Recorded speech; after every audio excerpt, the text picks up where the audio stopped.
Welcome to everyone.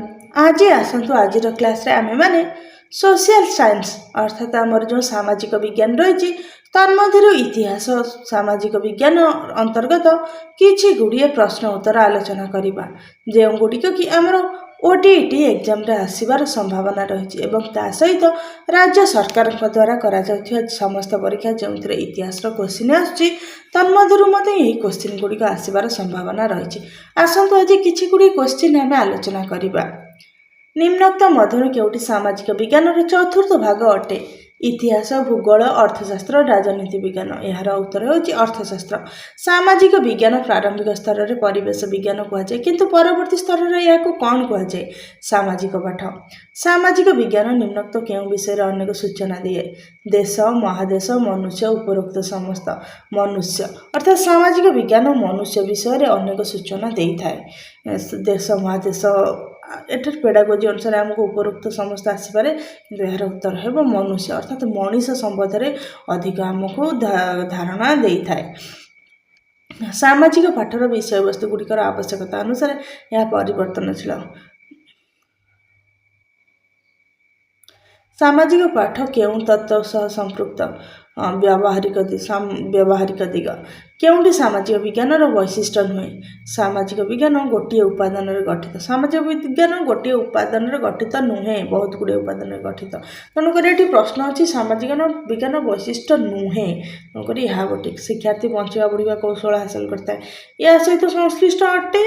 सहित विज्ञान सुविस्तृत मिश्रित शिक्षादान क्षेत्र अच्छी संश्लिष्ट अटे। सामाजिक विज्ञान समस्त विषय समन्वित अटे। यह सामाजिक विज्ञान वैशिष्ट्य, किंतु सामाजिक विज्ञान गोटे उपादान गठित, या सामाजिक विज्ञान वैशिष्ट्य नुहे। श्रेणी शिक्षादान प्रक्रिया एक व्यापक अवधारणा। श्रेणी गृह मध्य सीमित एक संकीर्ण अवधारणा। शिक्षा संबंधी एक विचार। यार उत्तर एक व्यापक धारणा। बौद्धिक शक्ति दिग्बलय वृद्धि करने। सामाजिक विज्ञान समस्त विषय समन्वित अटंती। यार उत्तर हम बौद्धिक शक्ति दिग्बलय को वृद्धि करने, समाज विभिन्न प्रकार व्यावहारिक समस्या को समाधान पर ज्ञान अर्जन करने, आदर्शवादी प्रणाली द्वारा अध्ययन कराए। उपरोक्त समस्त। यार उत्तर हम समाज विभिन्न प्रकार व्यावहारिक समस्या को समाधान पर ज्ञान अर्जन करने। सामाजिक विज्ञान प्रकृति कला विज्ञान नुहे, केवल गोटे हम नहीं, उभय कला एवं विज्ञान उभय हम। श्रेणी शिक्षादान प्रक्रिया मुख्यतः निम्नोक्त क्या सहित संबंधित? शिक्षक शिक्षार्थी पाठ्यक्रम उभय सहित संपृक्त ना नहीं? ए और बी उभय सहित संपृक्त अटे। निम्नोक्त केउंटी श्रेणी शिक्षादान प्रक्रिया आश्रित पक्ष अटे? पुस्तक, शिक्षार्थी, पाठ्यक्रम, शिक्षक। श्रेणी शिक्षादान प्रक्रिया आश्रित पक्ष। श्रेणी शिक्षादान मत आश्रित अटंती। यार उत्तर हम कौन? शिक्षक। पाठ्यक्रम श्रेणी शिक्षादान प्रक्रिया केउं पक्ष अंतर्भुक्त? मध्यस्थ पक्ष। स्वतंत्र, परतंत्र, मध्यस्थ, भौतिक मध्यस्थ पक्ष। प्राथमिक श्रेणी निम्नोक्त केउं पद्धति पिलामानक शिक्षण उपयुक्त? प्रकल्प, वर्णना, आलोचना, परीक्षण, गल्पकथन। गल्पकथन कहीं छोट पिला माने गल्प सुनवा को भल पाई थांती। सामाजिक विज्ञान निम्नोक्त क्या सम्मिलित करा जाउ नाही? इतिहास, भूगोल, राजनीति उभय को सम्मिलित करा जाउ, किंतु गणित को सम्मिलित करा जाउ नाही। सामाजिक विज्ञान क्षेत्र होची समाज, प्राकृतिक परिवेश, ए ओ बी उभय। तेणुकरी एठार सामाजिक विज्ञान क्षेत्र होची केवल कौन? समाज। किंतु हम पेडागोजी भाव में देखले प्राकृतिक परिवेश, मानवीय परिवेश को आम विचार करछे, किंतु यार उत्तर हम कौन? सामाजिक विज्ञान। तेणुक यार हूँ प्रथम कथा हूँ समाज। निम्नोक्त क्यों प्रकार प्रकल्प शिक्षार्थी ज्ञान निर्माण साहाय्य करे? गठनात्मक प्रकल्प। कहीं पे किसी गठन करेंगे, सृष्टि करेंगे, ज्ञान निर्माण अधिक साहाय्य करता है। देखिए गले पेडागोजी एमती गोटे चैप्टर जोटा को आपण निज मन इच्छा करें, बुझिकी करेंगे, कि पढ़िकी करेंगे, कि आंसर पर्टिकुलर आंसर करने को पड़ो। क्योंकि परिवेश अध्ययन संबंधित प्रकल्प? पत्थर प्रकार, निज अंचल खाद्यतार पुंजी, परिवेश सुरक्षा, उपरोक्त। एटार उत्तर उपरोक्त समस्त। प्राथमिक श्रेणी निम्नोक्त क्यों पद्धति पिलामानक उपयुक्त अटे? तो यह तो आम जानिले प्रकल्प पद्धति अटे। मानचित्र निम्नोक्त क्यों स्तर दे गति करि थाए? मानचित्र भाषा शिक्षा, मानचित्र पठन, मानचित्र अनुशीलन, उपरोक्त। एटार उपरोक्त समस्त। मानचित्र निम्नोक्त क्यों प्रकार प्रकाश करा जाई थाए? वाक्य द्वारा, रेखा द्वारा, भग्नांश द्वारा, उपरोक्त समस्त। यार उत्तर उपरोक्त समस्त। कहीं एगुड़ सब कौन? मानचित्र भाषा बोलिक कहुए। कृषि फार्म, नदी बंध, चिड़ियाखाना यदि पिलामानक द्वारा पर्यवेक्षण कर, क्यों पर्यवेक्षण କୁହାଯାଏ। ଏହା କ୍ଷେତ୍ର ପର୍ଯ୍ୟବେକ୍ଷଣ ବା ଏହାକୁ ପ୍ରତ୍ୟକ୍ଷ ପର୍ଯ୍ୟବେକ୍ଷଣ ବୋଲି କୁହାଯାଏ, କାହିଁକିନା ପିଲାମାନେ ସିଧାସଳଖ ଯାଇ ଦେଖିକିରି ପର୍ଯ୍ୟବେକ୍ଷଣ କରିଥାନ୍ତି। ଶିକ୍ଷାର୍ଥୀଙ୍କର ଜ୍ଞାନ ନିର୍ମାଣରେ ନିମ୍ନୋକ୍ତ କେଉଁ ପ୍ରକଳ୍ପ ସାହାଯ୍ୟ କରେ? ଗଠନାତ୍ମକ ପ୍ରକଳ୍ପ। କେଉଁ ପଦ୍ଧତି ମାଧ୍ୟମରେ ପିଲାମାନଙ୍କର ବୈଜ୍ଞାନିକ ମନୋବୃତ୍ତି ବା ଅନ୍ୱେଷଣ ମନୋବୃଦ୍ଧି ବଢ଼େ? ଅନ୍ୱେଷଣ ପଦ୍ଧତି ମାଧ୍ୟମରେ, କାହିଁକିନା ଅନ୍ୱେଷଣ କଲେ ସେମାନେ ଖୋଜିକିରି କିଛି ଗୋଟେ ବାହାର କରିବେ ଏବଂ ଅନ୍ୱେଷଣ କରିବେ। ସର୍ବେକ୍ଷଣ ପ୍ରକଳ୍ପ ପର୍ଯ୍ୟବେକ୍ଷଣ ଏହା ନୁହେଁ, ଏହା ହେବ ଅନ୍ୱେଷଣ ପଦ୍ଧତି, ଅର୍ଥାତ୍ ଅନ୍ୱେଷଣ କରିକିରି ସେମାନେ ଗୋଟେ ଉତ୍ତରରେ ଉପନୀତ ହୁଅନ୍ତି। ସାମାଜିକ ବିଜ୍ଞାନ ଓ ସାମାଜିକ ଅଧ୍ୟୟନର ଉଦ୍ଦେଶ୍ୟ ଗୁଡ଼ିକ ମଧ୍ୟରେ କ'ଣ ଦୃଷ୍ଟିଗୋଚର ହୁଏ? ଏହା ମଧ୍ୟରେ ସମାନତା ଦୃଷ୍ଟିଗୋଚର ହୁଏ। ସାମାଜିକ ବିଜ୍ଞାନ ଆଉ ସାମାଜିକ ଅଧ୍ୟୟନ ଭିତରେ ସମାନତା ଦୃଷ୍ଟିଗୋଚର ହୁଏ। ପରିବେଶ ଅଧ୍ୟୟନ ଏକ କେଉଁ ପଦ୍ଧତି? ଗୋଟେ ବାସ୍ତବ ପଦ୍ଧତି, କାହିଁକିନା ବାସ୍ତବରେ ଆମେ ପରିବେଶକୁ ଜାଣିଥାଉ। ନିମ୍ନୋକ୍ତ କେଉଁ ପଦ୍ଧତି ଦ୍ୱାରା ବର୍ତ୍ତମାନର ପରିସ୍ଥିତି ଓ ତା ମଧ୍ୟରେ ସମ୍ପର୍କ ଅନୁଧ୍ୟାନ କରାଯାଇଥାଏ? ପ୍ରକଳ୍ପ ପଦ୍ଧତି, ଅନ୍ୱେଷଣ ପଦ୍ଧତି, ସର୍ବେକ୍ଷଣ ପଦ୍ଧତି, ପର୍ଯ୍ୟବେକ୍ଷଣ ପଦ୍ଧତି। ଏହାର ଉତ୍ତର ହେବ କ'ଣ? ସର୍ବେକ୍ଷଣ ପଦ୍ଧତି। ପ୍ରକଳ୍ପ ପଦ୍ଧତି କେତେ ମସିହାରେ ସୂତ୍ରପାତ ହୋଇଥିଲା? 1918 ମସିହାରେ। କେଉଁ ଅଭିନୟ ପାଇଁ ପୂର୍ବ ଯୋଜନା କରାଯାଏ ନାହିଁ? ସୁନିಯೋଜିତ ଯୋଜନା ପାଇଁ ପୂର୍ବରୁ ଯୋଜନା କରାଯାଇଥାଏ। ସୁପ୍ରସ୍ତୁତି ପାଇଁ ପ୍ରସ୍ତୁତ ହୋଇଥାଏ, କିନ୍ତୁ ତତ୍କାଳିକ ଅର୍ଥାତ୍ ସାଙ୍ଗେ ସାଙ୍ଗେ ବିଷୟବସ୍ତୁ ଦିଆଯିବ, ସାଙ୍ଗେ ସାଙ୍ଗେ ଅଭିନୟ କରିବେ, ତାହା ପାଇଁ କ'ଣ କରାଯାଇଥାଏ? ନା ପୂର୍ବ ଯୋଜନା କରାଯାଏ ନାହିଁ। କେଉଁ ପ୍ରକାର ଗଳ୍ପ ସମ୍ପୂର୍ଣ୍ଣ ରୂପେ କଳ୍ପନାକୁ ଆଧାର କରିକିରି? ସତ୍ୟ ଗଳ୍ପ, କିମ୍ବଦନ୍ତୀ କିମ୍ବା କେଉଁଠି ଉପକଥା? ଉପକଥାଟା ସମ୍ପୂର୍ଣ୍ଣ ରୂପେ କଳ୍ପନାକୁ ଆଧାର କରି। କେଉଁଠି ଆଲୋଚନା ପଦ୍ଧତିର ମୁଖ୍ୟ ସୋପାନ ଅଟେ? ଆଲୋଚନା ପଦ୍ଧତିର ମୁଖ୍ୟ ସୋପାନ ନେତା, ଅଂଶଗ୍ରହଣକାରୀ, ବିଷୟବସ୍ତୁ। ଉପରୋକ୍ତ ସମସ୍ତ, କାହିଁକିନା ସମସ୍ତେ ଆଲୋଚନା ପଦ୍ଧତିର ମୁଖ୍ୟ ସୋପାନ ଅଟନ୍ତି। ନିମ୍ନୋକ୍ତ ମଧ୍ୟରୁ କେଉଁଟିରେ ପିଲାମାନେ ନିକଟରେ ଥିବା ଏକ ନିର୍ଦ୍ଦିଷ୍ଟ ଅନୁଯାୟୀ କେତେକ ନିର୍ଦ୍ଦିଷ୍ଟ ଅଭିଜ୍ଞତା ଅର୍ଜନ କରିଥାନ୍ତି? ଏହା ହେବ କ୍ଷେତ୍ର ଭ୍ରମଣ ପଦ୍ଧତି। ଆମେ ପୂର୍ବରୁ ଜାଣିଥିଲେ ଗୋଟେ ଗୋଶାଳାକୁ ଯାଇକି ପିଲାମାନେ ବୁଲିବେ। ପ୍ରକଳ୍ପ ହେଉଛି ଏକ ଏକକ କାର୍ଯ୍ୟ ଯେଉଁଥିରେ ପିଲାମାନେ ଯୋଜନା ତଥା ଉଦ୍ଦେଶ୍ୟ ପୂରଣ ପାଇଁ ଦାୟୀ ରହନ୍ତି। ଏହି ସଂଜ୍ଞା କିଏ ନିରୂପଣ କରିଥିଲେ? ଏହି ସଂଜ୍ଞା ପାର୍କର ନିରୂପଣ କରିଥିଲେ। କିଏ ଭୂଗୋଳ ଓ ଇତିହାସ ଶିକ୍ଷଣକୁ ଅଧିକ ଫଳପ୍ରଦ ତଥା ବାସ୍ତବ କରିବା ପାଇଁ କ୍ଷେତ୍ର ଭ୍ରମଣ ପଦ୍ଧତିର ସୂତ୍ରପାତ କରିଥିଲେ? ଏହାର ଉତ୍ତର ହେଉଛି ରେଇନ୍। ନିମ୍ନୋକ୍ତ ମଧ୍ୟରୁ କେଉଁଟି ପ୍ରକଳ୍ପ ପଦ୍ଧତିର ଏକ ଉପାଦାନ ଅଟେ? ପରିସ୍ଥିତି ସୃଷ୍ଟି, ପ୍ରକଳ୍ପ ନିର୍ବାଚନ, ଯୋଜନା ପ୍ରସ୍ତୁତି। ଉପରୋକ୍ତ ସମସ୍ତ, ଏ ସମସ୍ତକୁ ନେଇ ପ୍ରକଳ୍ପ ପଦ୍ଧତିର ଉପାଦାନ ଅଟନ୍ତି। ପ୍ରକଳ୍ପ ପଦ୍ଧତି କାର୍ଯ୍ୟକାରୀ କରାଯାଇଥାଏ। କ୍ଷେତ୍ର ପରିଭ୍ରମଣ ପଦ୍ଧତି ନିମନ୍ତେ କେଉଁ ବିଷୟରେ ଶିକ୍ଷଣ ପାଇଁ ଅତ୍ୟନ୍ତ ଉପଯୋଗୀ ହୋଇଥାଏ? ଇତିହାସ, ଭୂଗୋଳ, ରାଜନୀତି ବିଜ୍ଞାନ। ଉପରୋକ୍ତ ସମସ୍ତ। କ୍ଷେତ୍ର ପରିଭ୍ରମଣ, ଏହାର ଉତ୍ତର ହେବ ଉପରୋକ୍ତ ସମସ୍ତ, କାହିଁକିନା ଇତିହାସ ଆମେ ଜାଣିପାରିଥାଉ, ଭୂଗୋଳ ଜାଣିଥାଉ, ରାଜନୀତି ବିଜ୍ଞାନ ମଧ୍ୟ ଜାଣିଥାଉ, କିନ୍ତୁ ଏହାର ଉତ୍ତରଟାକୁ ଆଉ ଟିକେ ଆପଣମାନେ ପୁଙ୍ଖାନୁପୁଙ୍ଖ ଦେଖିବେ ଆପଣଙ୍କ ବହିରେ କ'ଣ ଦେଇଛି। ନିମ୍ନୋକ୍ତ କେଉଁମାନଙ୍କ ସହମତିରେ କ୍ଷେତ୍ର ପର୍ଯ୍ୟଟନ ସଂଗଠିତ ହେବା ଦରକାର? ପିତାମାତା, ଛାତ୍ରଛାତ୍ରୀ, ବିଦ୍ୟାଳୟ ପ୍ରଶାସନ। ଉପରୋକ୍ତ ସମସ୍ତ। କ୍ଷେତ୍ର ପରିଭ୍ରମଣରେ ପିଲାମାନଙ୍କ ରାଜନୀତି ବିଜ୍ଞାନର ଶିକ୍ଷଣ ପାଇଁ ଅତ୍ୟନ୍ତ ଉପଯୋଗୀ ହୋଇନଥାଏ। ଏ କୋଶ୍ଚିନ୍ଟା ମୁଁ ଭୁଲ ପଢ଼ିଲି। କ୍ଷେତ୍ର ପରିଭ୍ରମଣ ପଦ୍ଧତି ନିମ୍ନ କେଉଁ ବିଷୟ ପାଇଁ ଅତ୍ୟନ୍ତ ଉପଯୋଗୀ ହୋଇନଥାଏ? ଏଠି ନଥାଏ ଦେଇଛି, ଅର୍ଥାତ୍ ଯେଉଁ କାହା ପାଇଁ ଉପଯୋଗୀ ନୁହେଁ। ଇତିହାସ, ଭୂଗୋଳ ଆ ପାଇଁ ଉପଯୋଗୀ ହୁଏ, କିନ୍ତୁ ରାଜନୀତି ବିଜ୍ଞାନ ପାଇଁ କ୍ଷେତ୍ର ପରିଭ୍ରମଣ ଉପଯୋଗୀ ନୁହେଁ, କାହିଁକିନା ରାଜନୀତି ବିଜ୍ଞାନ କ'ଣ ପିଲାମାନେ ଦେଖିପାରିବେ କି? ଦେଖିପାରିବେ ନାହିଁ। ନିମ୍ନୋକ୍ତ ମଧ୍ୟରୁ କିଏ କହିଥିଲେ ପ୍ରକଳ୍ପ ହେଉଛି ଏକ ସମସ୍ୟାମୂଳକ କାର୍ଯ୍ୟ ଯାହାକି ସ୍ୱାଭାବିକ ପରିବେଶରେ ସମ୍ପାଦିତ ହୋଇଥାଏ? ଏହା କହିଥିଲେ J.A. ଷ୍ଟିଭେନସନ୍। ପ୍ରତ୍ୟକ୍ଷ ପର୍ଯ୍ୟବେକ୍ଷଣ ନିମ୍ନୋକ୍ତ କେଉଁ ନାମରେ ପରିଚିତ ନୁହେଁ? ପ୍ରଶ୍ନକୁ ଆପଣ ଦେଖିବେ କେଉଁଠି ଅଟେ କେଉଁଠି ନୁହେଁ ଲିଖିତ ପାଇଁ। ପ୍ରତ୍ୟକ୍ଷ ପର୍ଯ୍ୟବେକ୍ଷଣ କେଉଁ ନାମ ନୁହେଁ? କ୍ଷେତ୍ର ପରିଦର୍ଶନ ତାର ନାଁ ଅଟେ, ପର୍ଯ୍ୟଟନ ନାଁ ଅଟେ, ବହିଶ୍ରେଣୀ ଶିକ୍ଷାଦାନ ପଦ୍ଧତି ନାଁ ଅଟେ, ଅର୍ଥାତ୍ ବାହାରେ, କିନ୍ତୁ ଶ୍ରେଣୀ ଶିକ୍ଷାଦାନ ପଦ୍ଧତି ନୁହେଁ, କାହିଁକିନା ଶ୍ରେଣୀ ଶିକ୍ଷାଦାନ ପଦ୍ଧତି ଘର ଭିତରେ କରାଯାଇଥାଏ, କିନ୍ତୁ ପ୍ରତ୍ୟକ୍ଷ ପର୍ଯ୍ୟବେକ୍ଷଣଟା କ'ଣ ଘର ବାହାରେ କାର୍ଯ୍ୟକାରୀ କରାଯାଇଥାଏ। ପ୍ରକଳ୍ପ ପଦ୍ଧତି କାହାଙ୍କର ପ୍ରଗତିବାଦ ଦର୍ଶନ ଉପରେ ପର୍ଯ୍ୟବେସିତ? ଜନ୍ ଡୁଇଙ୍କୁ ପ୍ରକଳ୍ପ ପଦ୍ଧତିର କ'ଣ କୁହାଯାଏ? ଉଦ୍ଗାତା ବୋଲି କୁହାଯାଏ। ଷଷ୍ଠ ଶ୍ରେଣୀ ଶିକ୍ଷାଦାନ ପ୍ରକ୍ରିୟାରେ ଶିକ୍ଷକ କେଉଁ ଭୂମିକା ନିର୍ବାହ କରନ୍ତି? ସହଯୋଗୀ ଭୂମିକା ନିର୍ବାହ କରିଥାନ୍ତି। ଅଧିଗମ କୁଶଳତା ସମ୍ବନ୍ଧିତ ଶ୍ରବଣ, ପଠନ, ବ୍ୟାଖ୍ୟାକରଣ, ଅଭିବ୍ୟକ୍ତି ଏ ଓ ବି ଉଭୟ। ଶ୍ରବଣ, ପଠନ, ବ୍ୟାଖ୍ୟାକରଣ, ଅଭିବ୍ୟକ୍ତି ଉଭୟକୁ ଅଧିଗମ କୁଶଳତାର ଅନ୍ତର୍ଗତ। ଚିନ୍ତନ ପ୍ରକ୍ରିୟାଟି ହେଉଛି ସ୍ୱାଭାବିକ ମାନବୀୟ। ଉପରୋକ୍ତ କେଉଁ ନୁହେଁ? ଚିନ୍ତନ ପ୍ରକ୍ରିୟା ସ୍ୱାଭାବିକ ଭାବରେ ହୋଇଥାଏ, ମାନବୀୟ ଭାବରେ ହୋଇଥାଏ, ତେଣୁକରି ଏହାର ଉତ୍ତର ଏ ଓ ବି ଉଭୟ। ମୂଲ୍ୟାଙ୍କନ ପ୍ରକ୍ରିୟା କାହା ସହିତ ସମ୍ବନ୍ଧିତ? ଉପଚାରାତ୍ମକ କାର୍ଯ୍ୟର ମୂଲ୍ୟାଙ୍କନ, ନିଦାନାତ୍ମକ କାର୍ଯ୍ୟର ମୂଲ୍ୟାଙ୍କନ। ଏ ଓ ବି ଉଭୟ। ଅଭିଜ୍ଞତାଜନିତ ପ୍ରମାଣ ଆଧାରରେ ପ୍ରାପ୍ତ ହୋଇଥାଏ। ସ୍ଥାୟୀ ଅଧିଗମ। ଶ୍ରେଣୀ ଶିକ୍ଷାଦାନ ପ୍ରକ୍ରିୟାରେ କଥୋପକଥନ ପାଇଁ ପ୍ରମୁଖ ରୂପେ ଆବଶ୍ୟକ ସୌନ୍ଦର୍ଯ୍ୟପୂର୍ଣ୍ଣ ପରିବେଶ। ଶିକ୍ଷଣ ଅଧିଗମ ପ୍ରକ୍ରିୟାର ସ୍ୱତନ୍ତ୍ର ପକ୍ଷ ହେଉଛି ଶିକ୍ଷକ। ସାମାଜିକ ବିଜ୍ଞାନ ଶ୍ରେଣୀଗୃହରେ କେଉଁଗୁଡ଼ିକ ରହିବା ବାଞ୍ଛନୀୟ? ବିଭିନ୍ନ ପ୍ରକାର ଜୀବଜନ୍ତୁଙ୍କର ମଡେଲ, ଚାର୍ଟ ଆଉ ପୋଷ୍ଟର ସାମାଜିକ ଶିକ୍ଷା ନିମନ୍ତେ ଅତ୍ୟନ୍ତ ଆବଶ୍ୟକ। ଶ୍ରେଣୀ ଶିକ୍ଷାଦାନ ନିମନ୍ତେ ସୌନ୍ଦର୍ଯ୍ୟପୂର୍ଣ୍ଣ ପରିବେଶ। ସାମାଜିକ ବିଜ୍ଞାନର ପ୍ରାଥମିକ ସ୍ରୋତଗୁଡ଼ିକ କିପରି ସମ୍ବାଦ ବିଷୟବସ୍ତୁ ହୋଇଥାଏ? ବ୍ୟାପକ ହୋଇଥାଏ। ଛାତ୍ରମାନଙ୍କ ପୂର୍ବାର୍ଜିତ ଜ୍ଞାନ ବିଷୟରେ ଜାଣିବା ପାଇଁ ଆବଶ୍ୟକ ପ୍ରଭାବୀ ସମ୍ବାଦ, ଅର୍ଥାତ୍ ସମ୍ବାଦ ପିଲାମାନେ ଜାଣିଥିବା ଦରକାର। ଜଣେ ଗୋଟେ ସମ୍ବାଦ ଜାଣିଲା ପରେ ତା ପୂର୍ବରୁ ଯେଉଁ ଜ୍ଞାନ ଥାଏ ସେ ବିଷୟରେ ସେମାନେ କହିବେ। ଜଣେ ଶିକ୍ଷକଙ୍କୁ ତାର ଛାତ୍ରର ରୁଚି ଓ ଯୋଗ୍ୟତା ପାଇଁ ସାକ୍ଷାତକାର ନେବା ପ୍ରକ୍ରିୟା ହେଉଛି ବ୍ୟକ୍ତିଗତ କଥୋପକଥନ। କେଉଁ ସ୍ରୋତରେ ମୃତ୍ତିକାର ପ୍ରକାର ଓ ବନ୍ୟ ସମ୍ପଦକୁ ସମ୍ମିଳିତ କରାଯାଇଥାଏ? ନା ପ୍ରାଥମିକ ସ୍ରୋତରେ। କେଉଁଟି ବିଦ୍ୟାଳୟରେ ବ୍ୟାପକ ରୂପେ ପ୍ରଚଳିତ? ସାମୂହିକ କଥୋପକଥନ। କେଉଁଟି ସର୍ବୋତ୍ତମ ମୂଲ୍ୟାୟନ ପଦ୍ଧତି? ବସ୍ତୁନିଷ୍ଠ ପ୍ରଶ୍ନ ଉପରେ ଅଧିକ ଗୁରୁତ୍ୱ ଦେବା।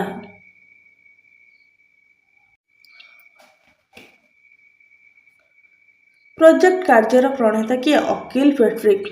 କେଉଁଠି ଶିକ୍ଷାଦାନର ଲେଖିକ ଉପକରଣ? ଗ୍ରାଫ, ଅର୍ଥାତ୍ ଯେଉଁଟା ଲେଖାଯାଇଥାଏ। ପାଠ୍ୟପୁସ୍ତକ ପଢ଼ା ଯାଇଥାଏ, ଗ୍ରାମଫୋନ୍ ଶୁଣିଥାଉ, ଫଟୋଚିତ୍ର ଦେଖିଥାଉ, ଗ୍ରାଫଟା ଲେଖାଯାଇଥାଏ। ପ୍ରୋଜେକ୍ଟ କାର୍ଯ୍ୟ କେଉଁଠାରେ ସମ୍ପନ୍ନ କରାଯାଏ? ସାମାଜିକ ବାତାବରଣରେ। କିଏ ପ୍ରଶ୍ନୋତ୍ତର ବିଧିର ପ୍ରଣେତା ଥିଲେ? ନା ସୁକ୍ରାତ। ଅର୍ଥାତ୍ ଏହି ପ୍ରଶ୍ନୋତ୍ତର ନିୟମଟି ପ୍ରଣୟନ କିଏ କରିଥିଲେ? ନା ସୁକ୍ରାତ।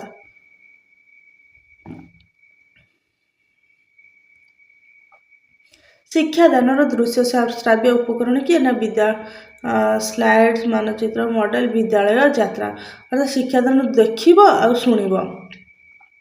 ପ୍ରୋଜେକ୍ଟ କାର୍ଯ୍ୟ ସମ୍ପନ୍ନ ହୋଇଥାଏ ଶିକ୍ଷକ ନିୟନ୍ତ୍ରଣ, ଶିକ୍ଷକ ମାର୍ଗଦର୍ଶନ, ଶିକ୍ଷକ ନିର୍ଦ୍ଦେଶନରେ, ଶିକ୍ଷକଙ୍କ ଦୟାରେ।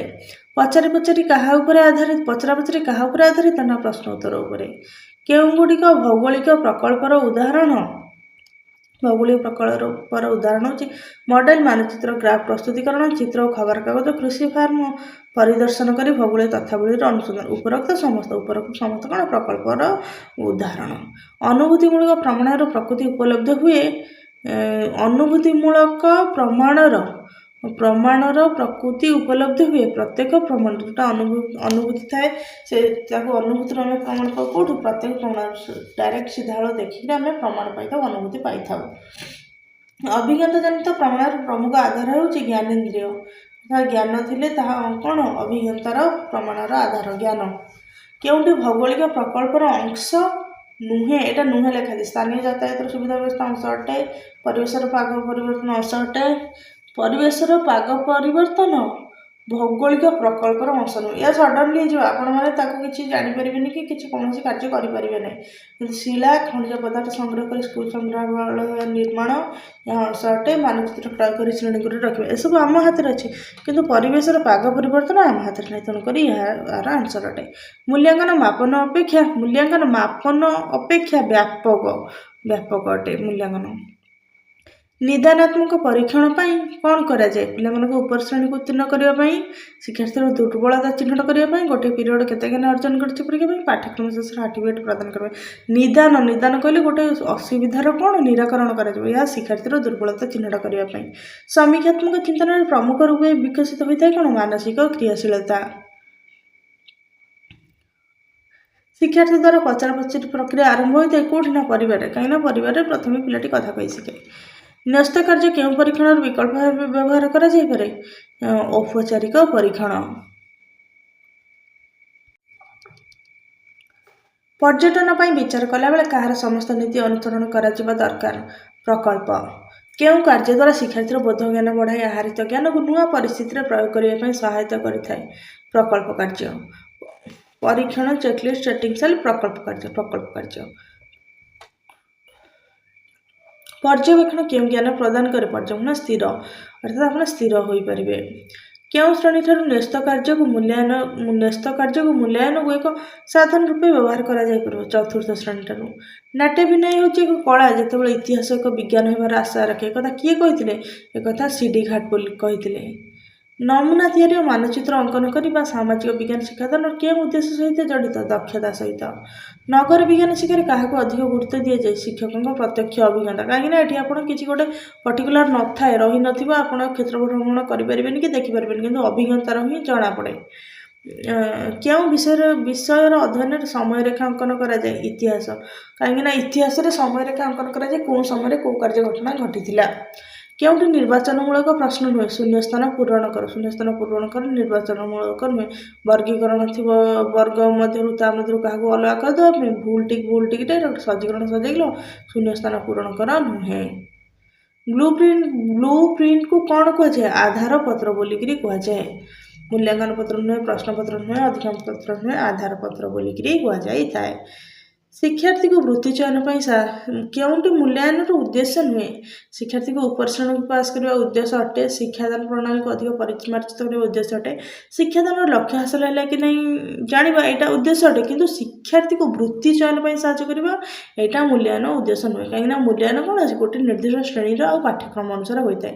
ମୂଲ୍ୟାୟନ ଦ୍ୱାରା ଶିକ୍ଷାର୍ଥୀ ସମ୍ବନ୍ଧରେ କେଉଁ କଥା ଜଣାପଡ଼ିବ? ଦୁର୍ବଳତା ଚିହ୍ନିବା, ବିକାଶ ପାଇଁ ନିର୍ଦ୍ଦେଶନା, ଦୁର୍ବଳତା ଦୂର ଉପରୋକ୍ତ ସମସ୍ତ କଥା ଜାଣିହୁଏ। ବ୍ଲୁ ପ୍ରିଣ୍ଟ ଦ୍ୱାରା କେଉଁଠି ସହଜ ହୋଇଥାଏ? ବ୍ଲୁ ପ୍ରିଣ୍ଟ ଦ୍ୱାରା ଯୋଜନା ନିର୍ମାଣ ନୁହେଁ, ସଂଜ୍ଞାନାତ୍ମକ ବିକାଶ ନୁହେଁ, ମୂଲ୍ୟବୋଧ ବିକାଶ ନୁହେଁ। ବ୍ଲୁ ପ୍ରିଣ୍ଟ ଦ୍ୱାରା ପ୍ରଶ୍ନପତ୍ର ନିର୍ମାଣ ସହଜ ହୋଇଥାଏ। ବ୍ଲୁ ପ୍ରିଣ୍ଟକୁ କ'ଣ କୁହାଯାଏ? ବ୍ଲୁ ପ୍ରିଣ୍ଟକୁ ଆଧାରପତ୍ର କୁହାଯାଏ। ଏହାଦ୍ୱାରା ପ୍ରଶ୍ନପତ୍ର ନିର୍ମାଣ ସହଜ ହୋଇଥାଏ। ପର୍ଯ୍ୟଟନରୁ ଶିକ୍ଷାର୍ଥୀ ପାଉଥିବା ଜ୍ଞାନର ପରିସର କ'ଣ? ସୀମିତ। ଅସୀମିତ ନୁହେଁ, ସୀମିତ। କାହିଁକିନା ଗୋଟେ ନିର୍ଦ୍ଦିଷ୍ଟର ଜ୍ଞାନ ପାଇଥାଏ। କିଏ ପାଇଥାଏ? ନା ନିମ୍ନୋକ୍ତ ମଧ୍ୟରୁ କେଉଁଟିକୁ ସାମଗ୍ରିକ ମୂଲ୍ୟାୟନ କୁହାଯାଏ? ଏଠି ସାମଗ୍ରିକ ମୂଲ୍ୟାୟନ କାହାକୁ କୁହାଯାଏ? ନା ପିଲାମାନଙ୍କ ବ୍ୟକ୍ତିତ୍ୱର ସବୁ ଦିଗର ମୂଲ୍ୟାୟନ। ଅର୍ଥାତ୍ ପିଲାମାନଙ୍କର ସବୁ ଦିଗର ମୂଲ୍ୟାୟନ କ'ଣ କୁହାଯିବ? ସାମଗ୍ରିକ ଅର୍ଥାତ୍ ସମଗ୍ର ମୂଲ୍ୟାୟନକୁ କୁହାଯିବ। କେଉଁଠି ମାନ ନିର୍ଦ୍ଧାରଣ ସମୟରେ କରିବା ଅନୁଚିତ? ବ୍ୟକ୍ତିମାନଙ୍କର ଚାହିଦା ଆବଶ୍ୟକତା ଚିହ୍ନଟ କରିବା, ପ୍ରସଙ୍ଗର ଉଦ୍ଦେଶ୍ୟ କେତେ ମାତ୍ରାରେ ପୂରଣ କରାଇଲା, ଶିକ୍ଷାଦାନ ପ୍ରକ୍ରିୟାକୁ ଅଧିକ ଉପଯୁକ୍ତ ମାଧ୍ୟମରେ ଯୋଜନା କରିବା। ନା ପିଲାମାନଙ୍କ ମଧ୍ୟରେ ପ୍ରତିଯୋଗିତା ମନୋଭାବ ସୃଷ୍ଟି କରି ସେମାନଙ୍କୁ ଅନ୍ୟମାନଙ୍କ ସହ ତୁଳନା କରିବା। ନିମ୍ନୋକ୍ତ ମଧ୍ୟରୁ କେଉଁଟି ମୂଲ୍ୟାୟନ ପଦ୍ଧତି? ପର୍ଯ୍ୟବେକ୍ଷଣ, ସାକ୍ଷାତକାର। ଉପରୋକ୍ତ ଏ ଆଉ ବି ଉଭୟ ମୂଲ୍ୟାୟନ ପଦ୍ଧତି। ଅର୍ଥାତ୍ ପର୍ଯ୍ୟବେକ୍ଷଣ ମୂଲ୍ୟାୟନ ଦ୍ୱାରା କ'ଣ ହୋଇଥାଏ? ନା ଉପରୋକ୍ତ ସମସ୍ତ କ'ଣ କରାଯାଇଥାଏ? ନା ନୈତିକ ମୂଲ୍ୟାୟନ କରାଯାଇଥାଏ ସାକ୍ଷାତକାର ପର୍ଯ୍ୟବେକ୍ଷଣ ମାଧ୍ୟମରେ। କେଉଁଟି ମାନ ନିର୍ଦ୍ଧାରଣ ପାଇଁ ଉପଯୁକ୍ତ? ନିରନ୍ତର ମୂଲ୍ୟାୟନ। ଅର୍ଥାତ୍ ସବୁବେଳେ ମୂଲ୍ୟାୟନ ଚାଲିବ। ସମାପ୍ତି ସୂଚକ ସରିଯିବ, ଅର୍ଦ୍ଧବାର୍ଷିକ ବର୍ଷ ଶେଷରେ ହେବ। ଉପରୋକ୍ତ ସମସ୍ତ ନିରନ୍ତର ମୂଲ୍ୟାୟନ, ସବୁ ସମୟରେ ମୂଲ୍ୟାୟନ କ'ଣ ଚାଲିଥିବ। କେଉଁଟି ମୂଲ୍ୟାୟନର କାର୍ଯ୍ୟ? ଆବଶ୍ୟକତା ଆକଳନ କରିବା, ଲକ୍ଷ୍ୟ ନିର୍ଦ୍ଧାରଣ, ମାର୍ଗଦର୍ଶନ। ଉପରୋକ୍ତ ସମସ୍ତ ଅଟେ। କେଉଁଟି CCEର କ୍ଷେତ୍ର ନୁହେଁ? କଣ୍ଟିନ୍ୟୁଅସ୍ କମ୍ପ୍ରେହେନ୍ସିଭ୍ କ'ଣ? ଏଇଟା କଣ୍ଟିନ୍ୟୁଅସ୍ କମ୍ପ୍ରେହେନ୍ସିଭ୍। ଏହାର ଉତ୍ତର ହେବ କ'ଣ? ସାମାଜିକ ଆବେଗିକ ଗୁଣାବଳୀ। ନିମ୍ନୋକ୍ତ କେଉଁ ଉତ୍ସରୁ ଶିକ୍ଷାର୍ଥୀମାନଙ୍କ ସମ୍ପର୍କିତ ତଥ୍ୟ ସଂଗ୍ରହ କରାଯାଏ? ପରିବାର, ସାଙ୍ଗସାଥୀ, ବିଦ୍ୟାଳୟ ରେକର୍ଡ। ସମସ୍ତଙ୍କଠାରୁ ପିଲାମାନଙ୍କର ତଥ୍ୟ ସଂଗ୍ରହ କରାଯାଇପାରିବ। କିଏ ବହୁ ବର୍ଷ ହେବ ବିଦ୍ୟାଳୟ ସ୍ତରରେ ଗ୍ରେଡ୍ ବ୍ୟବସ୍ଥା ପ୍ରଚଳନ କରୁଛି? ICSE, Indian council of secondary. ପ୍ରାରମ୍ଭିକ ସ୍ତରରୁ ନିମ୍ନୋକ୍ତ ମଧ୍ୟରୁ କିଏ CCE ବ୍ୟବହାରକୁ ଅନିବାର୍ଯ୍ୟ କରିଛନ୍ତି? ମ୍ୟାଣ୍ଡାଟୋରୀ। ଏଇଟା ଆପଣଙ୍କୁ ଆମର ଦେଖିବାକୁ ପଡ଼ିବ ବର୍ତ୍ତମାନ, କାହିଁକିନା ଯେଉଁ ଆନ୍ସର ସିଟ୍ ଦେଇଛି ତାହା ଭୁଲଭାଲ ଥିଲା ପରିକା ଲାଗୁଛି। ନିମ୍ନୋକ୍ତ ମଧ୍ୟରୁ କେଉଁଠିକି ନିରବିଚ୍ଛିନ୍ନ ନିରନ୍ତର ମୂଲ୍ୟାୟନ କୁହାଯାଏ? ମାନେ ନିରବିଚ୍ଛିନ୍ନ ନିରନ୍ତର ମୂଲ୍ୟାୟନ କ'ଣ? ଯେଉଁଟା ସବୁବେଳେ ପାଇଁକି କ'ଣ ଚାଲିଥିବ ତାହାକୁ ନିରବିଚ୍ଛିନ୍ନ ନିରନ୍ତର ମୂଲ୍ୟାୟନ କୁହାଯାଏ। ନିରବିଚ୍ଛିନ୍ନ କଣ୍ଟିନ୍ୟୁଅସ୍ କମ୍ପ୍ରେହେନ୍ସିଭ୍ ଇଭାଲ୍ୟୁଏସନ୍, CCEର ଫୁଲ୍ ଫର୍ମ। ଆରମ୍ଭରୁ ଶେଷ ପର୍ଯ୍ୟନ୍ତ ହେଉଥିବା ମୂଲ୍ୟାୟନକୁ ନିରବିଚ୍ଛିନ୍ନ ମୂଲ୍ୟାୟନ, ନିରନ୍ତର ମୂଲ୍ୟାୟନ ବୋଲିକିରି କୁହାଯାଇଥାଏ। କେଉଁ କାର୍ଯ୍ୟର ସହ ରୁବ୍ରିକ୍ ସମ୍ପୃକ୍ତ? ପିଲାମାନଙ୍କୁ ଅଧିକରୁ ଅଧିକ ସୂଚନାତ୍ମକ ଉପଦେଶ ଦେଇଥାଏ। ସାଙ୍ଗସାଥୀଙ୍କର ମାନ ନିର୍ଦ୍ଧାରଣ ପାଇଁ ଆବଶ୍ୟକ ମାନଦଣ୍ଡକୁ ଜାଣିବା ପାଇଁ ସାହାଯ୍ୟ କରେ। ପିଲାମାନଙ୍କର କାର୍ଯ୍ୟକୁ ମୂଲ୍ୟାୟନ କରିବା, ଶିକ୍ଷକ ଉପଯୁକ୍ତ କରୁଥିବା ସମୟର ପରିମାଣ କମ୍ ସମୟ କରିବାରେ ସାହାଯ୍ୟ। ଉପରୋକ୍ତ ସମସ୍ତ ସହିତ କ'ଣ ରୁବ୍ରିକ୍ ସମ୍ପୃକ୍ତ ଅଟେ? ପିଲାମାନଙ୍କର ନିମ୍ନୋକ୍ତ କେଉଁ କାର୍ଯ୍ୟ ସହିତ ପୋର୍ଟଫୋଲିଓ ମାନ ନିର୍ଦ୍ଧାରଣ ସମ୍ପୃକ୍ତ ନୁହେଁ? ସମ୍ପୃକ୍ତ ନୁହେଁ ଏଠି ଦେଇଛି। ପଢ଼ିଥିବା ଗପ ବହି, ଲେଖା ହେଇଥିବା ଡାଏରୀ, ପିଲାମାନଙ୍କ ପାଖକୁ ଅନ୍ୟମାନଙ୍କଠାରୁ ଆସିଥିବା ଚିଠି, ପିଲାମାନଙ୍କ ଅନ୍ୟ ପ୍ରତି ଥିବା ଅଣଦେଖା ଆବେଗ, ଏହା ସହିତ କ'ଣ ପୋର୍ଟଫୋଲିଓ ସମ୍ପୃକ୍ତ ନୁହେଁ। ଆଉ ଏଗୁଡ଼ିକ ସହିତ ସମ୍ପୃକ୍ତ ଅଟେ। କେଉଁଟି ଏକକ ପରୀକ୍ଷଣ ଯୋଜନା ସହ ସମ୍ପର୍କିତ ନୁହେଁ? ପ୍ରଶ୍ନ ଦେଇଛି, ପ୍ରଶ୍ନ ଆପଣ ଦେଖିବେ। ଦକ୍ଷତା ଚିହ୍ନଟ ଅଟେ, ପ୍ରଶ୍ନ ପ୍ରକାର ସ୍ଥିର ଅଟେ, ପ୍ରତ୍ୟେକ ପ୍ରଶ୍ନ ନମ୍ବର ସ୍ଥିର ଅଟେ, କିନ୍ତୁ ଶିକ୍ଷାଦାନ ଶିକ୍ଷଣ କାର୍ଯ୍ୟର ପ୍ରସ୍ତାବ ନୁହେଁ। CGPA ଗ୍ରେଡ୍ ପଏଣ୍ଟକୁ କେତେ ପଏଣ୍ଟ ସ୍କେଲରେ ପ୍ରଚଳନ କରିନାହାନ୍ତି? ଯେଉଁଟା କରିନାହାନ୍ତି କେଉଁଠି 7ରେ କରି ନାହାନ୍ତି। କେଉଁଟି ମାନ ନିର୍ଦ୍ଧାରଣର ସ୍ୱରୂପ ଅଟେ? ବ୍ୟକ୍ତିଭିତ୍ତିକ, ଶିଶୁକେନ୍ଦ୍ରିକ, ନମୁନା, ଉପରୋକ୍ତ ସମସ୍ତ। କେଉଁଟି ଶିକ୍ଷାର୍ଥୀର ସାମଗ୍ରିକ କୃତିତ୍ୱ ଉପରେ ଦିଆଯାଇଥାଏ? CGPA ଦିଆଯାଇଥାଏ। କେଉଁଟି ତ୍ରିମାତ୍ରିକ ପରୀକ୍ଷଣ ନକ୍ସା ସହ ସମ୍ପର୍କିତ ଅଟେ? ଦକ୍ଷତା, ପ୍ରଶ୍ନପତ୍ର, ଶିକ୍ଷଣ, ଉପରୋକ୍ତ ସମସ୍ତ। କେଉଁଟି ଘଟଣାବଳୀର ବିବରଣୀରେ ସୁବିଧା ଅଟେ? ବିକାଶଗତ ଦିଗର ସୂଚନା, ସାମର୍ଥ୍ୟ, ଦୁର୍ବଳ ଚିହ୍ନଟ, ଅଗ୍ରଗତି ନିମନ୍ତେ ସହାୟତା ବ୍ୟବସ୍ଥା, ଉପରୋକ୍ତ ସମସ୍ତ ଅଟେ। କିଏ ମାନ ନିର୍ଦ୍ଧାରଣର ଫଳାଫଳକୁ ବ୍ୟବହାର କରିଥାନ୍ତି? ଶିକ୍ଷକ, ଶିକ୍ଷାର୍ଥୀ, ପାଠ୍ୟକ୍ରମ ପ୍ରସ୍ତୁତକର୍ତ୍ତା, ଉପରୋକ୍ତ ସମସ୍ତେ ମାନ ନିର୍ଦ୍ଧାରଣ ଫଳାଫଳକୁ ବ୍ୟବହାର କରିଥାନ୍ତି। ମାନ ନିର୍ଦ୍ଧାରଣ ପାଇଁ କେଉଁ ସାଧନଟା ବ୍ୟବହାର କରାଯାଏ? ପ୍ରଶ୍ନପତ୍ର, ଚେକଲିଷ୍ଟ, ପର୍ଯ୍ୟବେକ୍ଷଣ, ଉପରୋକ୍ତ ସମସ୍ତ। କେଉଁ ଘଟଣାର ସୁବିଧା ଅଟେ? ନିମ୍ନୋକ୍ତ ମଧ୍ୟରୁ କେଉଁ କାର୍ଯ୍ୟାବଳୀର ମାନ ରେଟିଂ ସ୍କେଲ ଦ୍ୱାରା ନିର୍ଦ୍ଧାରଣ କରାଯାଇପାରିବ? ମାନଚିତ୍ର ଅଙ୍କନ, ପ୍ରକଳ୍ପ ପ୍ରସ୍ତୁତି, ସମୟ ରେଖାଙ୍କନ, ଉପରୋକ୍ତ ସମସ୍ତ କାର୍ଯ୍ୟାବଳୀର ମାନ ରେଟିଂ ସ୍କେଲ ଦ୍ୱାରା ନିର୍ଦ୍ଧାରଣ କରାଯାଇପାରିବ। କେଉଁଟି ମାନ ନିର୍ଦ୍ଧାରଣ ସ୍ୱରୂପ ନୁହେଁ? ନମନୀୟ ଅଟେ, ଧାରାବାହିକ ପ୍ରକ୍ରିୟା, ପାଠ୍ୟକ୍ରମର ଲକ୍ଷ୍ୟ ନିର୍ଣ୍ଣୟ, ଶିକ୍ଷାଦାନ ଶିକ୍ଷଣ ପ୍ରକ୍ରିୟାର ଅଂଶ। ନା, ପାଠ୍ୟକ୍ରମର ଖାଲି ଲକ୍ଷ୍ୟ ନିର୍ଣ୍ଣୟ କରିବାଟା କ'ଣ ମାନ ନିର୍ଦ୍ଧାରଣର ସ୍ୱରୂପ ନୁହେଁ। କେଉଁଟି ପ୍ରକଳ୍ପ କାର୍ଯ୍ୟ ନୁହେଁ? ବିଭିନ୍ନ ପ୍ରକାର ଖଣିଜ ପଦାର୍ଥ ସଂଗ୍ରହ କରି ବିବରଣୀ ପ୍ରସ୍ତୁତ କରିବା। ଅଶୋକ କଳିଙ୍ଗ ଆକ୍ରମଣ କରିଥିଲେ କାହିଁକି? ଏହା ପ୍ରକଳ୍ପ କାର୍ଯ୍ୟ ନୁହେଁ, କାହିଁକିନା ଏଇଟାର ଗ୍ରାଫ ଚାର୍ଟ ଆପଣ ବନେଇ ପାରିବେନି, ଯାହା ଇତିହାସ ଘଟିଯାଇଛି। ଗ୍ରାମ ପଞ୍ଚାୟତରେ କେଉଁ ସବୁ ଜନହିତର କାର୍ଯ୍ୟ ହେଉଛି ସେ ବିଷୟରେ ଲେଖାଟିଏ ପ୍ରସ୍ତୁତ କର। ଏଇଟା ବର୍ତ୍ତମାନ ଘଟଣା ହେଉଛି, ପିଲାମାନେ ଲେଖିପାରିବେ। ତୁମ ଘରେ ମିଳୁଥିବା ଶସ୍ୟ ସଂଗ୍ରହ କରି କେଉଁ ଋତୁରେ କିପରି ଚାଷ କରାଯାଏ ସେ ବିଷୟରେ ବିବରଣୀଟି ପ୍ରସ୍ତୁତ କର। ଏହାକୁ ପିଲା କରିପାରିବେ। କିନ୍ତୁ ଅଶୋକ କାହିଁକି କଳିଙ୍ଗ ଆକ୍ରମଣ କରିଥିଲେ ଇତିହାସ ଖୋଜିବାକୁ ପଡ଼ିବ, ତାହା ମଧ୍ୟ ସଠିକ ଉତ୍ତର ମିଳିବ ନାହିଁ। କେଉଁଠି ମାନ ନିର୍ଦ୍ଧାରଣର ଆବଶ୍ୟକତା ସୂଚାଉ ନାହିଁ? ବ୍ୟକ୍ତିଗତ ଆବଶ୍ୟକତା ଚିହ୍ନଟ, ଶିକ୍ଷାର୍ଥୀର ଶିକ୍ଷଣ ଅଗ୍ରଗତି ସୂଚାଏ, ସାମର୍ଥ୍ୟ ଦୁର୍ବଳତା ଚିହ୍ନଟ, ଧାରାବାହିକ ପ୍ରକ୍ରିୟା ଅଟେ। ସୂଚାଉ ନାହିଁ କିନ୍ତୁ ସୂଚାଏ। ପ୍ରଶ୍ନ କ'ଣ ଦେଇଛି ତାହାକୁ ଭଲ ଭାବରେ ଦେଖିବାକୁ ପଡ଼ିବ।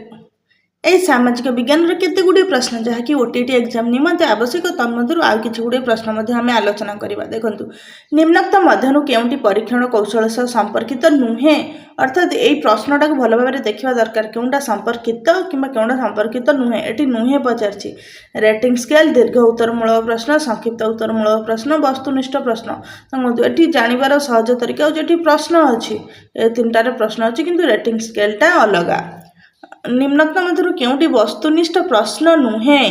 ନିର୍ଦ୍ଦିଷ୍ଟ ଉତ୍ତରମୂଳକ, ଦ୍ୱିବିକଳ୍ପ, ବହୁବିକଳ୍ପ, ସଂକ୍ଷିପ୍ତ ଉତ୍ତରମୂଳକ।